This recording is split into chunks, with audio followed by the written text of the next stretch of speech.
ईश्वर परम कृष्ण सच्चिदानंद विग्रह अनादिरादि गोविंद सर्वकारण कारणम चिंतामणि प्रकर सद्म सुकल्प वृक्ष लक्षावृतेषु सुरवीर विपालयन्तम् लक्ष्मी सहस्रशत संभ्रम सेव्यमानम् गोविन्दमादिपुरुषं तमहं भजामि।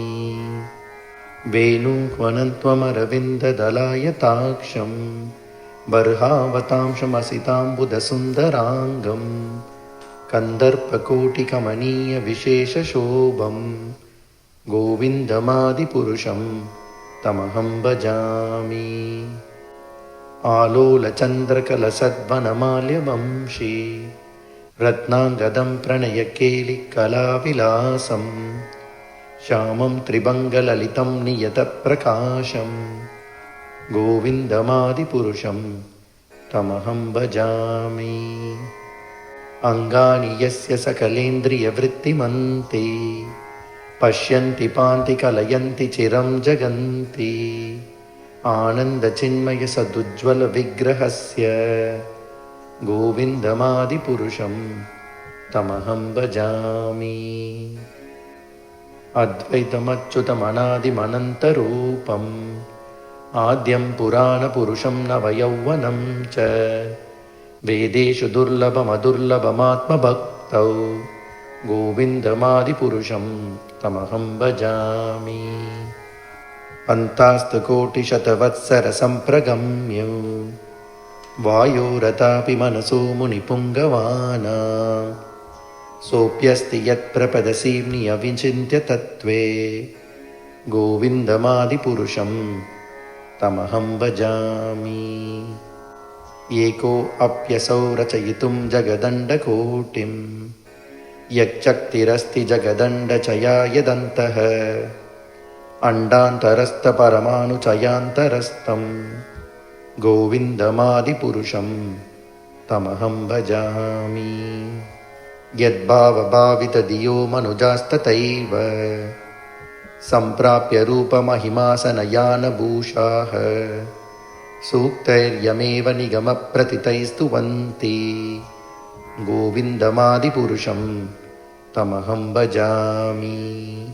आनन्दचिन्मयरसप्रतिभाविताभिः ताभिर्ययेव निजरूपतया कलाभिः गोलोक एव निवसत्यखिलात्मभूतो गोविन्दमादिपुरुषं तमहं भजामि। प्रेमाञ्जनच्चुरितभक्तिविलोचनेन सन्तः सदैव हृदयेषु विलोकयन्ति यं श्यामसुन्दरमचिन्त्य गुणस्वरूपं गोविन्दमादिपुरुषं तमहं भजामि। रामादिमूर्तिषु कलानियमेन तिष्ठन् नानावतारमकरोद्भुवनेषु किन्तु कृष्णस्वयं समभवत्परमपुमान्यो गोविन्दमादिपुरुषं तमहं भजामि। यस्य प्रभा प्रभवतो जगदण्डकोटि कोटिष्वशेषवसुधादिविभूतिभिन्नं तद्ब्रह्म निष्कलमनन्तमशेषभूतं गोविन्दमादिपुरुषं तमहं भजामि। मायायि यस्य जगदण्डशतानि सूते त्रैगुण्यतद्विषयवेदवितायमान सत्त्वावलम्बि परसत्त्वं विशुद्धसत्त्वं गोविन्दमादिपुरुषं तमहं भजामि। आनन्दचिन्मयरसात्मतया मनसुः यः प्राणिनां प्रतिफलं स्मरतामुपेत्य लीलायितेन भुवनानि जयत्यजस्रं गोविन्दमादिपुरुषं तमहं भजामि। को लोकनाम्नि निजदाम्नि तले च तस्य देवी महेश हरिदामसुतेषु तेषु ते प्रभावनिचया विहिताश्च येन गोविन्दमादिपुरुषं तमहं भजामि। सृष्टिस्थितिप्रलयसाधनशक्तिरेका चायेव यस्य भुवनानि बिभर्ति दुर्गा इच्छानुरूपमपि यस्य च चेष्टते सा गोविन्दमादिपुरुषं तमहं भजामि। क्षीरं यथा दधिविकारविशेषयोगात् सञ्जायते न हि ततः पृथगस्ति हेतोः यः शम्भुतामपि तथा समुपैति कार्यात् गोविन्दमादिपुरुषं तमहं भजामि।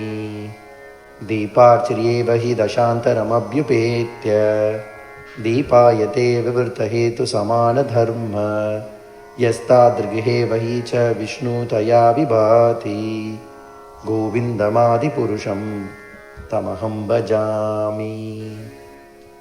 यः कारणार्णवजले भजति स्म योग निद्रामनन्तजगदण्डसरोमकूपः आधारशक्तिमवलम्ब्य परां स्म मूर्तिं गोविन्दमादिपुरुषं तमहं भजामि। यस्यैकनिश्वसितकालं मतावलम्ब्य जीवन्ति लोमविलजा जगदण्डनाथाः विष्णुर्महान् स हि अयस्य कलाविशेषो गोविन्दमादिपुरुषं तमहं भजामि। भास्वान् यतांशशकलेषु निजेषु तेजः स्वीयं कियत् प्रकटयात्यपि तद्वदत्र ब्रह्मा ययेष जगदण्डविधानकर्ता गोविन्दमादिपुरुषं तमहं भजामि। यत्पादपल्लवयुगं विनिधाय कुम्भ द्वन्द्वे प्रणामसमये स गणाधिराजाः विघ्नान् विहन्तुमलमस्य जगत्त्रयस्य गोविन्दमादिपुरुषं तमहं भजामि। अग्निर्मही गगनमम्बुमरुद्दिशश्च कालस्तथात्ममनसीति जगत्त्रयानि यस्माद्भवन्ति विभवन्ति विशन्ति यं च गोविन्दमादिपुरुषं तमहं भजामि। यच्चक्षुरेश सविता सकलग्रहाणां राजा समस्तसुरमूर्तिरशेषतेजाः यस्याज्ञया भ्रमति संवृतकालचक्रो गोविन्दमादिपुरुषं तमहं भजामि। धर्मोतपापनिजयाश्रुतयस्तपांसि ब्रह्मादिकीटपतगावदयश्च जीवाः यद्दत्तमात्रविभवप्रकटप्रभावाः गोविन्दमादिपुरुषं तमहं भजामि। यस्त्व इन्द्रगोपमतवेन्द्रमहोस्वकर्म बन्धानुरूपफलभाजनमातनोति कर्माणि निर्दहति किन्तु च भक्तिभाजां गोविन्दमादिपुरुषं तमहं भजामि। यं क्रोधकामसहजा प्रणयादिभीति वात्सल्यमोहगुरुगौरवसेव्यभावैः सञ्चिन्त्य तस्य सदृशीं तनुमापुर्येते गोविन्दमादिपुरुषं तमहं भजामि। श्रियकान्ताकान्तः परमपुरुषः कल्पत्तरवो द्रुमा भूमिश्चिन्तामणि गणमयी तोयममृतं कथागानं नाट्यं गमनम् अपि वंशी प्रियसखी चिदानन्दं ज्योतिः परमपि तद् आस्वाद्यम् अपि च स यत्र क्षीराब्धि स्रवति सुरभिभियश्च सुमहान् निमिषार्धाख्यो वा व्रजति न हि यत्रापि समयः भजे श्वेतद्वीपं तमहं इह गोलकम् इतीयं विदन्तस्ते सन्तः क्षितिविरालचाराः कतिपये हरे कृष्णा कृष्णा कृष्णा हरे हरे हरे राम राम राम हरे हरे।